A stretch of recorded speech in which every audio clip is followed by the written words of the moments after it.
Hello guys and welcome back to Advent Day 6, and today I'm counting down the top 5 DC comic villains. So let's start at number 5.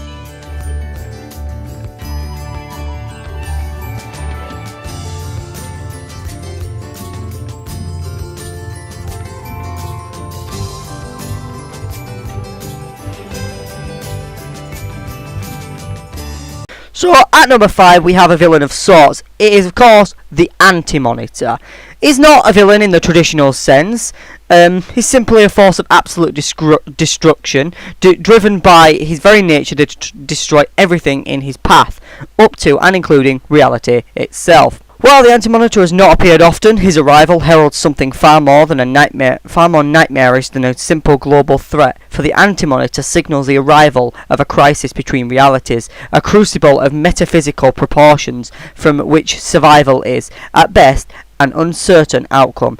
Anti-Monitor re-emerged at the end of the New 52 for Justice League's Darkseid War, but was left a smouldering corpse thanks to Steve Trevor and the heaping dose of anti-life.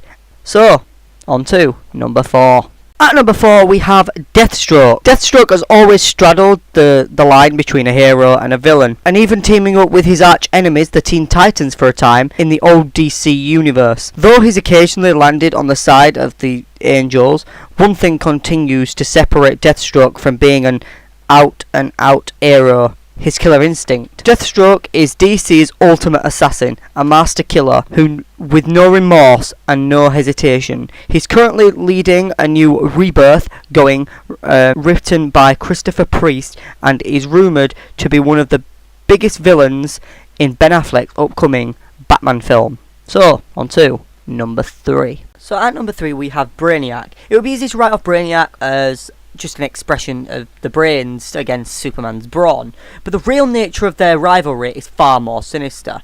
Brainiac may possess unparalleled intelligence, but what he truly represents to Superman and the DC universe at large is an utter lack of compassion. Alien to the point of being downright inhuman, calculating to the point of a sheer ruthlessness, Brainiac has no care for any living thing in his quiet for unlimited knowledge.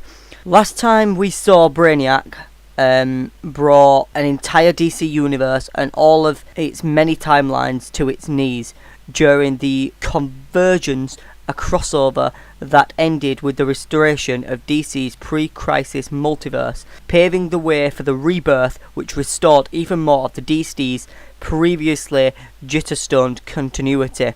He is also the main villain in Injustice 2. So, on to number 2. So at number 2 we have the Joker. While some of Batman's enemies have grown into their more recent deadly incarnations out of somewhat silly origins, the Joker has always been a murderous agent of anarchy, considered Batman's greatest enemy and opposite number. Joker has also challenged the entire DC universe single-handedly by both seizing the power of Mxyzptlk and, more recently, seemingly dying alongside Batman, before both apparently returned. But it's not his occasional forays into global villainy that make Joker one of the most feared and effective villains in DC Comics.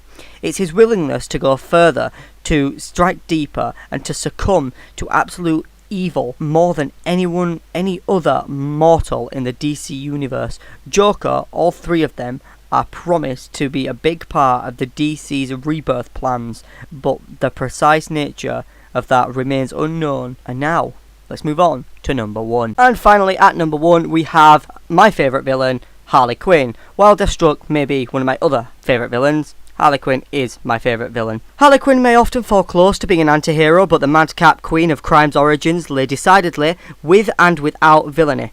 The Joker's on and off moll, Harley began as a one-off character on an episode of Batman the Animated Series, before a fan reaction ballooned, bringing her into the DC universe properly. While she is best known due to her association with the Joker, Harley has a mean streak all her own, both as a member of the current Suicide Squad and in her own multiple ongoing solo series. She made her live-action debut, played by Margot Robbie, in 2016's Suicide Squad, with plans in place for her to return in multiple future films. Okay, so that is all for today, guys. Don't forget to turn on my post notifications and comment down below when it's been done to be in for a chance of winning some merch on Christmas Day. So, I'll see you next time. Goodbye for now, guys. Goodbye.